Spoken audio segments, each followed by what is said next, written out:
Hello friends, इस video में हम सीखेंगे इंसॉल्वेंसी अकाउंट।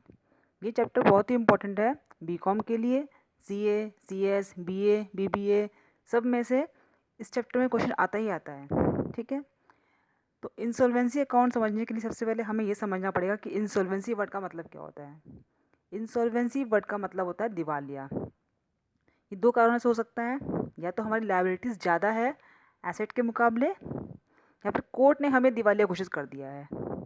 ठीक है, इसमें क्या होता है कि लायबिलिटी ज़्यादा है एसेट के मुकाबले, मतलब हमें जो पेमेंट करनी है वो ज़्यादा पेमेंट करनी है, लेकिन मेरे हाथ में एसेट क्या है, कम है। हमें अपनी एसेट को सेल करना होता है मार्केट में, फिर वहाँ से जो पैसे मिलते हैं उन पैसों से हम अपनी जो लायबिलिटीज़ हैं या हमारे जो क्रेडिटर्स हैं उनको हम पेमेंट करते हैं। ऑफ कोर्स मेरी यहाँ पर एसेट कम है क्रेडिटर्स के मुकाबले, पेमेंट उनको पूरी नहीं हो पाएगी। ठीक है, इसी को हम क्या बोलते हैं, इंसॉल्वेंसी। इस चैप्टर में हमें बनाना पड़ता है स्टेटमेंट ऑफ अफेयर्स अकाउंट, और हम बनाते हैं एक डेफिशिएंसी अकाउंट। तो स्टेटमेंट ऑफ अफेयर्स अकाउंट बनाने के लिए हमें समझना पड़ेगा कि हमारे क्रेडिटर्स यहाँ पर किस किस टाइप के होते हैं। यहाँ पर क्रेडिटर्स को हमने 4 टाइप में डिवाइड किया हुआ है। सबसे पहला है हमारा अनसिक्योर्ड क्रेडिटर, लिस्ट ए में आता है। दूसरा हमारा फुल्ली सिक्योर्ड क्रेडिटर है जो कि लिस्ट बी में आता है। अनसिक्योर्ड क्रेडिटर का मतलब होता है जो किसी और एसेट से सिक्योर नहीं किया हुआ है, और फुल्ली सिक्योर मतलब क्या, जो पूरा सिक्योर है। अगर क्रेडिटर मान लीजिए मेरा अगर 1000 रुपये का है और मैंने उस पर 2000 रुपये की एसेट को गिरवी रखा हुआ है, इट मीन्स मेरा एसेट क्या है, फुल्ली सिक्योर है, बिकॉज मेरी एसेट ज़्यादा की है क्रेडिटर के मुकाबले। थर्ड में क्या है, पार्टली सिक्योर्ड क्रेडिटर, ये किस में आएगा, हमारा लिस्ट सी में। पार्टली सिक्योर मतलब क्रेडिटर मेरा फुल्ली सिक्योर नहीं हो पाया, इस क्रेडिटर के लिए हमने एक एसेट गिरवी रखी है, लेकिन वो पूरे फुल दाम की नहीं है, वो कम दाम की है। क्रेडिटर मेरा 1000 रुपये का है मान लीजिए, और एसेट मैंने सिर्फ 500 रुपये की ही दे रखी है इसके अगेंस्ट में। ठीक है, तो वो फुल्ली सिक्योर नहीं हो पाया, 500 रुपये कम पड़ गए ना इसमें, तो ये हमारा क्या कहलाता है, पार्टली सिक्योर क्रेडिटर, जो कि लिस्ट सी में आता है। लिस्ट डी में आते हैं हमारे प्रेफरेंशियल क्रेडिटर। ये क्या है, प्रेफरेंशियल, इनको हमने पहले इंपॉर्टेंस देनी है, इनका पेमेंट कब होना है, पहले इनका पेमेंट किया जाएगा, इनको बोलते हैं प्रेफरेंशियल क्रेडिटर। ठीक है, इस तरह से 4 तरह के हमारे क्रेडिटर्स होते हैं, 4 types of creditors. List A में आएंगे, लिस्ट बी, लिस्ट सी और लिस्ट डी। फिर हम पहुंचते हैं अपना एसेट साइड। एसेट साइड में हमारे सबसे पहला आएगा लिस्ट ई।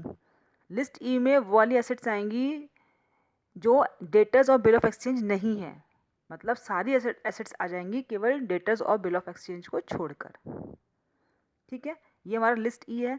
लिस्ट एफ में क्या आएगा, केवल डेटर्स, डेटर्स बोल लीजिए इसको, या फिर क्या बोल सकते हैं इसको हम लोग, बुक डेब्ट्स। ठीक है, और लिस्ट जी में क्या आएगा, हमारा bill of exchange. List H में हमारी आएगी डेफिशिएंसी, मैंने यहाँ पे लिखा हुआ नहीं है। लिस्ट एच में क्या आती है, डेफिशिएंसी जो हम पेमेंट नहीं कर पाए हैं। ये भी हम सम्स करेंगे तो समझेंगे। चलिए सम्स स्टार्ट करते हैं। क्या बोल रहा है, एक मिनट, क्या बोल रहा है क्वेश्चन में, हमें बनाना है प्रिपेयर है deficiency account and statement of affairs 31 दिसंबर 2008 को बनाना है हमें। ठीक है, और ये हमें कुछ एसेट्स दी हुई हैं यहाँ पर, लेफ्ट हैंड साइड में कुछ हमें एसेट्स दी हुई हैं यहाँ पर, और हमें यहाँ पर दिए हुए हैं क्रेडिटर्स अपने।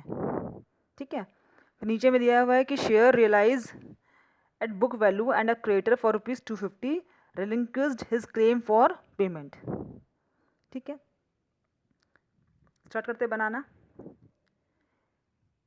सबसे पहले देखिए हमें लिखनी है यहाँ पे ग्रॉस लायबिलिटी, यहाँ लिखेंगे हम लायबिलिटी, यहाँ लिखेंगे नेट लायबिलिटी, या फिर बोलते हैं एक्सपेक्टेड टू रैंक, मतलब हमारी लायबिलिटी कितने की है और हमने कितना पेमेंट करना है। ये दोनों अमाउंट डिफरेंट हो सकते हैं। ये पहले लिखा है ना हमारा 6000 लायबिलिटी है, ग्रॉस लायबिलिटी, मेरी लायबिलिटी बनती है 6000 रुपये की, लेकिन मैंने पेमेंट कितना किया है, only 5750, that is net liability expected to rank. फिर हमारा कौन सा कॉलम आएगा, एसेट कॉलम आएगा, यहाँ पे आएगा एस्टिमेटेड टू प्रोड्यूस, या उसको बोल सकते हैं क्या, रियलाइजेबल वैल्यू। मेरी एसेट है इतने की, बट मैंने कितना प्रोड्यूस किया या मैंने कितना रियलाइज़ किया, मार्केट में हो सकता है वो कम की बिके, हो सकता है ज़्यादा की बिके, that is known as the realisable value. ठीक है, सबसे पहले हमारा काम होगा कि list A B C D, हम इसी फॉर्मेट लिखेंगे, लिस्ट ए पहले आएगा, फिर बी, फिर सी और फिर डी। तो लिस्ट ए में हमारा क्या आता है, अनसिक्योर्ड क्रेडिटर। हम अपने क्वेश्चन देखेंगे हमारा अनसिक्योर्ड क्रेडिटर कितना दिया हुआ है। सबसे पहले लाइन देखिए दिया हुआ है, राइट हैंड साइड में दिया हुआ है हमें क्रेडिटर्स अनसिक्योर्ड 6000। हमने लिखा ग्रॉस लायबिलिटी में 6000 unsecured creditors as per list A. ठीक है, अब यहाँ पे क्या बोल रहे हैं, shares realise at book value, नीचे दिया हुआ है shares realise at book value, shares जो है बुक वैल्यू पे उनके पैसे मिल गए। A creditor of ₹250 relinquished his claim for payment, मतलब क्रेडिटर ने खुद ब खुद मना कर दिया कि मुझे पेमेंट की ज़रूरत नहीं है। 250 के क्रेडिटर्स ऐसे हैं, उन्होंने खुद क्या दिया, उन्होंने अपनी खुद की पेमेंट छोड़ दी। ठीक है, तो मतलब हमें पेमेंट करनी थी 6000 की, हमें पेमेंट कितनी करनी पड़ेगी, net only 5750। Okay, list A complete हमारा। लिस्ट बी में हमारा क्या है, fully secured creditors. Creditors secured 1250, value of securities held by creditors कितना है, 1750। मतलब क्रेडिटर्स मेरे 1250 रुपीज़ के हैं, इसके लिए मैंने अपनी एक सिक्योरिटी दी है, गिरवी रखी है कितने की, 1750 की। इट मीन्स मैंने इसमें एक्स्ट्रा दिया हुआ है, 500 रुपये की मैंने सिक्योरिटीज में एक्स्ट्रा दी हुई है। ठीक है, देखिए लिस्ट बी यहाँ लिखा है ना, fully secured creditors as per list B 1250, estimated value of securities 1750। ये हम कहाँ लिखेंगे, इनर कॉलम में लिखेंगे, और उसका डिफरेंस जो आएगा वो हमने यहाँ लिख देना है 500 रुपया सरप्लस एज पर कॉन्ट्रा। ठीक है, इनर कॉलम में जाएगा लिस्ट बी, आउटर कॉलम में आएगा लिस्ट ए। फिर हमारा क्या आता है, लिस्ट सी। यहाँ पर क्वेश्चन में हमें लिस्ट सी के बारे में कुछ नहीं दिया हुआ है, क्वेश्चन में लिस्ट सी की कोई इन्फॉर्मेशन नहीं है। अगर लिस्ट सी की इन्फॉर्मेशन अगर होती तो वो भी कहाँ होती, हमारी इनर कॉलम में आती है। ठीक है, फिर हमारा क्या है, as per list D, preferential claims for rates and taxes 95। Preferential claims है ना, मतलब ये हमारे क्या है, प्रेफरेंशियल क्रेडिटर्स है हमारे। Preferential creditors as per list D 95 deducted as per contra, मतलब इनको हमने पहले पेमेंट करनी है, इनको हमने पहले पेमेंट करनी है। ये हमारा कहाँ आएगा, इनर कॉलम में। 95 हमने कहाँ लिखना है, इनर कॉलम में, और ये हमारा कहाँ आ जाएगा, ग्रॉस लायबिलिटी में भी लिख देंगे हमने, और हमने यहाँ भी लिखना है, दोनों जगह लिखना है। कंप्लीट हमारा क्रेडिटर साइड कंप्लीट हो गया हमारा। अब चलते हैं एसेट साइड। कैश दी है 115 की, यहाँ लिख देंगे हम एज पर लिस्ट ई। स्टॉक दिया 510 का, लिख दिया हमने। जो भी हमने यहाँ पर एसेट दी हुई है ना, सारी एसेट हमने यहाँ लिखनी है, केवल डेटर्स को और बिल ऑफ एक्सचेंज को छोड़कर। देखिए कैश लिखा है, स्टॉक लिखा है, फर्नीचर फिक्सचर लिखा है, और शेयर्स लिखी है हमने। शेयर्स डेटर्स हमने छोड़ दिए है, फर्नीचर फिक्सचर ले लिया यहाँ से, स्टॉक ले लिया, कैश ले लिया। ठीक है, ये हमने कहाँ लिखना है, इनर कॉलम में। और जो हमें पैसे मिलेंगे इनको बेचने के बाद में, रियलाइजेबल वैल्यू जो हमें मिलेगी वो हमारी कहाँ आएगी, आउटर कॉलम में। क्या बोल रहे हैं यहाँ पे, अज्यूम दैट कैश तो हमारा एज इट इज मिल जाएगा, वही वैल्यू मिल जाएगा, तो कैश में लिख देंगे 115। इसकी तो कोई रियलाइजेबल होती नहीं है, कैश की सेम ही होगी। Assume that the stock realises 2/3 of its value, 2/3 value 115 का इंटू 1/3 हम करेंगे, ये 115 नहीं सॉरी 510। स्टॉक कितने का, 510 इंटू 1/3 कितना रियलाइज कर रहा है, 340। फिर नेक्स्ट हमें क्या दिया हुआ है, ऑन 1 जनवरी 2006 द डेटर्स का आ गया है, तो हाँ शेयर्स हमें पूरा मिल जाएगा। यहाँ देखिए दिया हुआ है, नीचे लिखा हुआ है shares realise at book value 250, तो एज इट इज हमने सेम लिख देना है। फर्नीचर फिक्सचर देखते क्या बोल रहा है, हाँ सेकंड लाइन में दिया है stock realises 2/3 of its value.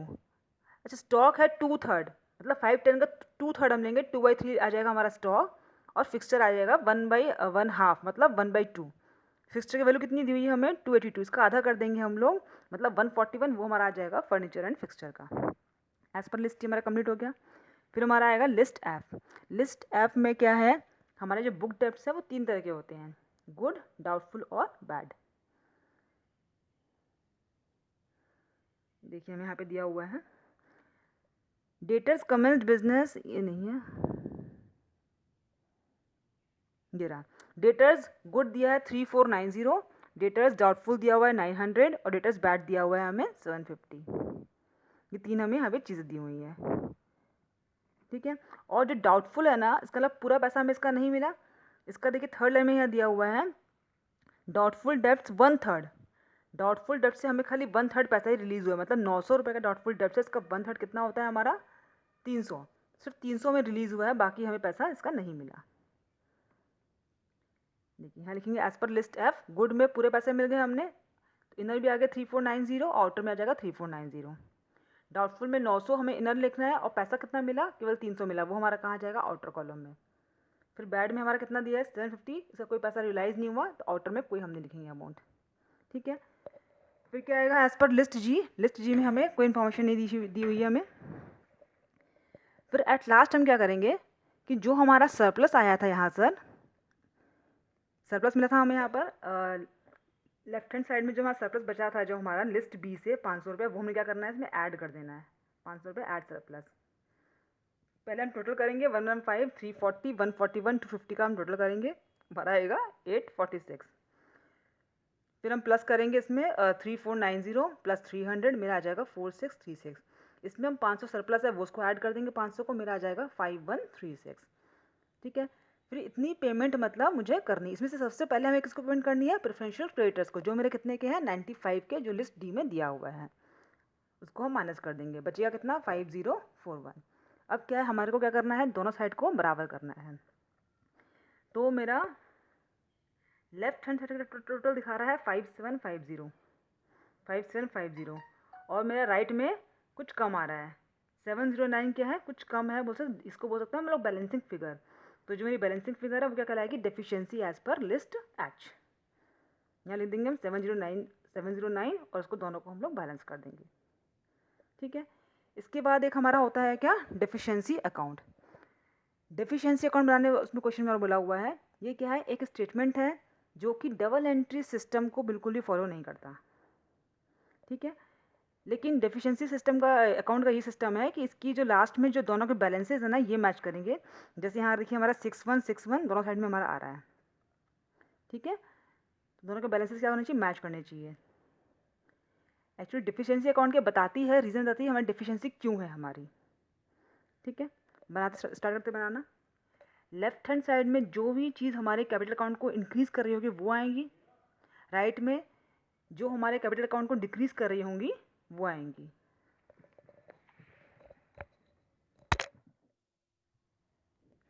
सबसे पहले हम लिखेंगे यहाँ पर अपना कैपिटल अकाउंट का बैलेंस जो हमने क्वेश्चन से लेना है। देखिए इसमें दिया है ना कैपिटल ऑफ ₹3175, फोर्थ लाइन में दिया हुआ है 3175, वो हमने लिखेंगे अपने लेफ्ट हैंड साइड में।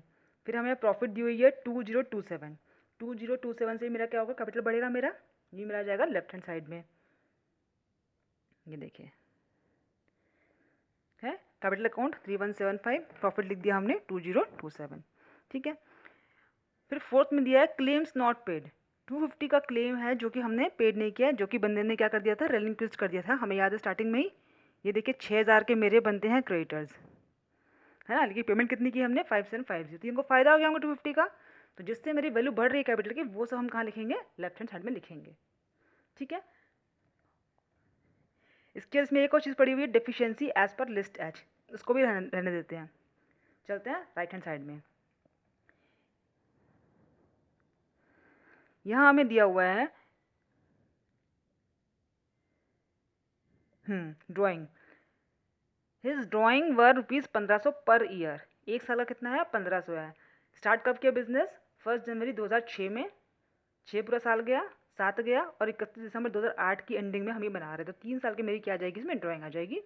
तो 1500 इंटू 3, ये मेरी क्या है, ड्राइंग आ जाएगी 4500। ठीक है, नेक्स्ट मेरा लॉस, सारे के सारे लॉसेज जो है ना, जो मेरे कैपिटल डिक्रीज कर रहे हैं वो मेरे यहाँ पर आएंगे। बैड डेब्ट्स कितना दिया है 1350, कैसे आया, बैड टोटल बैड मेरा कितना था 750, डॉटमूल से मेरा लॉस कितना हुआ 600 का, तो 750 प्लस 600 कितना होता है 1350, जो कि हमने यहाँ पे लिख दिया बैड डेब्ट्स का लॉस। ठीक है, फिर क्या है लॉस ऑन रियलाइजेशन, स्टॉक से हमने 51 टन मिलना था, मिला कितना 340, जो उसका डिफरेंस आएगा ना वो मेरा क्या हो जाएगा, लॉस हो जाएगा। Stock in trade 170 loss. Furniture and fitting कितने का था 282 का, और मुझे मिला कितना ओनली 141, तो जो डिफरेंस 741 वो मेरा क्या आ जाएगा, लॉस हो जाएगा। तो इन सबको हमने ऐड करना, मेरे यहाँ पे आ जाएगा 6161। ठीक है, बट यहाँ टोटल मेरा क्या है, सिर्फ 709 से शॉर्ट पड़ेगा, जो कि डेफिशिएंसी के नाम से आएगा, या इसको हम बोल सकते हैं बैलेंसिंग फिगर, वो मेरी क्या आएगी, 709 आएगी। तो एट लास्ट मेरा दोनों जो बैलेंस है वो मैच करना चाहिए। Okay, thank you for watching.